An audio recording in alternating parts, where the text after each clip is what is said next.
Continuing on in section 2.4, we're going to look at some problems in context and then a problem using our graphing calculator. So for our first example, it says a model rocket is launched from a platform. The height of the rocket in feet after t seconds can be modeled by h of t equals negative 16t squared plus 320t plus 10. Part A is asking us to write h of t in vertex form, and then answer the question, what is the maximum height the rocket reaches and how long does it take to get there? If we think about a rocket being launched up in the air and then coming back down, the maximum height and how long it takes to get there is going to happen at the vertex, which is why we want to take this equation written in standard form and put it in vertex form so that we can very easily identify the vertex. So remember, to get something in vertex form, we complete the square. I'm going to start by rewriting my equation in standard form.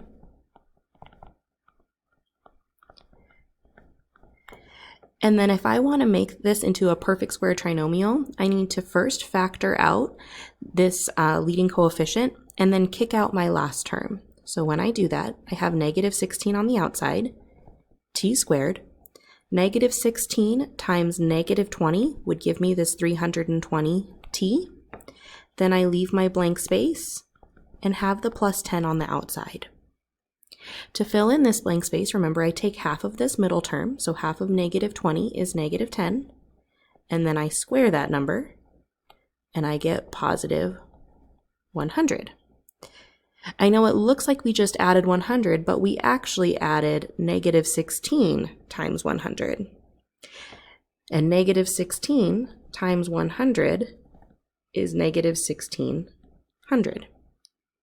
So the opposite of that on the outside would be positive 1600. Then we continue on with our process and write it in vertex form.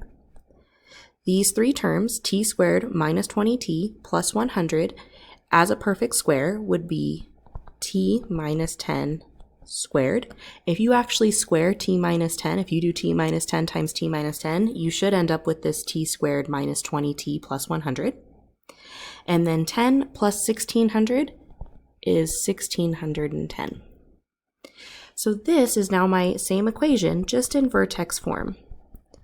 And this is going to help us answer the question, what is the maximum height and when did it occur? So again, if I think back to my little drawing here, I know that the vertex happens at this h and k value. So it's going to happen on a graph at positive 10, remember the h value always lies to you, and positive 1610. If t is measured in seconds, that means that my x-axis is seconds. And we'll say that the h is measured in, is the height in feet, so my y-axis is feet. That means I can say that the maximum height is 16,010 feet, and it happens at 10 seconds. Moving on, now we ask ourselves, at what time or times is the rocket at a height of 100 feet? So I'm looking somewhere in here for when the rocket is at a height of 100 feet.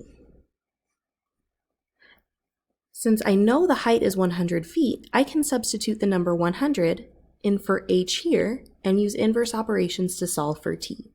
So I would write something like 100 equals negative 16 times t minus 10 squared plus 1610. I like solving this when it's in vertex form because I can just do inverse operations and I don't have to worry about factoring or anything. So I'm going to start by subtracting the 1610 from both sides.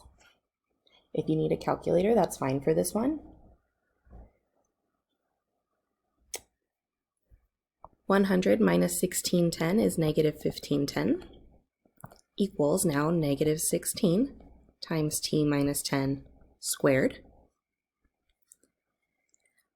I'll continue by dividing both sides by negative 16.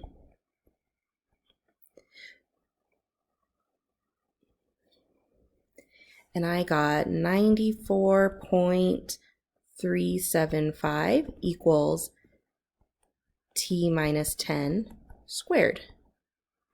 I want to continue by just taking the square root to get rid of that squared. And when I do that, if I round this number, when I do that, I get that the square root of 94.375 is about, plus or minus, remember, 9.715. I need two answers whenever I take a square root, both positive and negative. Now I can write two equations. I'll write t minus 10 equals positive 9.715. And t minus 10 equals negative 9.715. And then I'll add 10 on both sides to both equations. And for this first one, I get 19.715. And for the second one, I get 0.285 seconds for both. So that means that there are two times at which the rocket is at a height of 100 feet.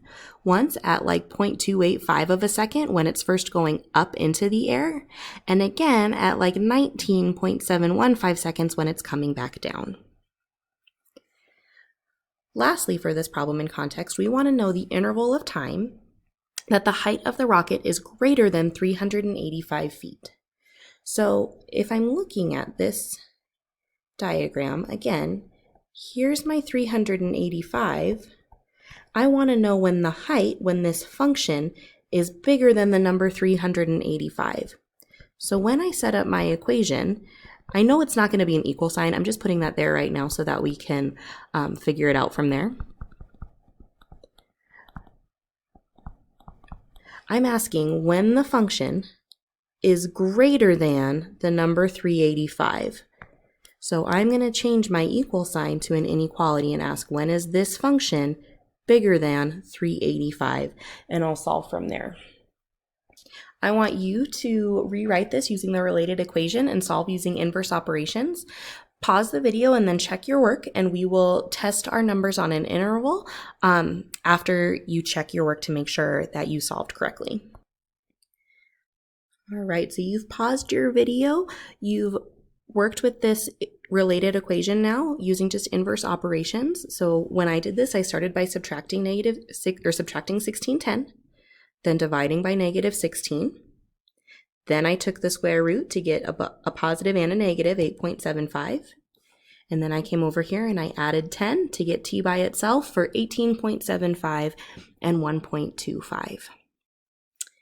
Now we want to take these two numbers and put them on a number line to figure out what our actual interval of time is. So I'm going to put them here, 1.25 and 18.75. I'll pick numbers in each interval. So I'll pick, let's see, a number smaller than 1.25, we'll pick 0. A number in between 1.25 and 18.25, maybe 10. And then a number bigger than 18.75, maybe we'll pick 20. So now my job is to plug those three numbers into my equation to see if they satisfy the inequality. I'm actually going to just plug these in using my graphing calculator, number one, because I'm running out of room on my paper, as you can see.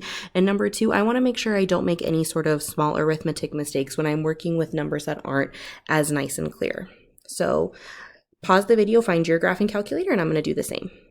Okay, so now you've got your graphing calculator. We're going to plug these three numbers, 0, 10, and 20, into this inequality, this 385 less than negative 16 times t minus 10 squared plus 1600. We're going to plug those numbers in for t to see if they are solutions to this inequality. So I'm going to ignore this 385 right now and just plug in my first number, 0, in for t here. So I'm going to type in negative 16 parentheses 0 minus 10, close my parentheses, squared, plus 1610. And I get the number 10. So I'm asking myself, is 385 less than the number 10? And it is not. So 0 is not a solution, nor is anything less than the number 1.25. Okay, now I'm going to go back and do the same thing, but I'm going to plug in the number 10. So negative 16, parentheses, 10, minus 10, close your parentheses, squared, plus 1610, and I get the number 1610. Is 385 less than the number 1610? Certainly is. So that means that 10 is a solution to the inequality, along with any number in between 1.25 and 18.75. And lastly, let's plug in the number 20. Negative 16 times 20 minus 10, close your parentheses, squared, plus 1610. And again, we get the number 10, and 10 is not greater than 385. So we know that any number in between 1.25 and 18.75 is a solution, meaning the interval of time that the height of the rocket is greater than 385 feet is in between 1.25 and 18.75 seconds. We can also see that on our sketch of the graph here.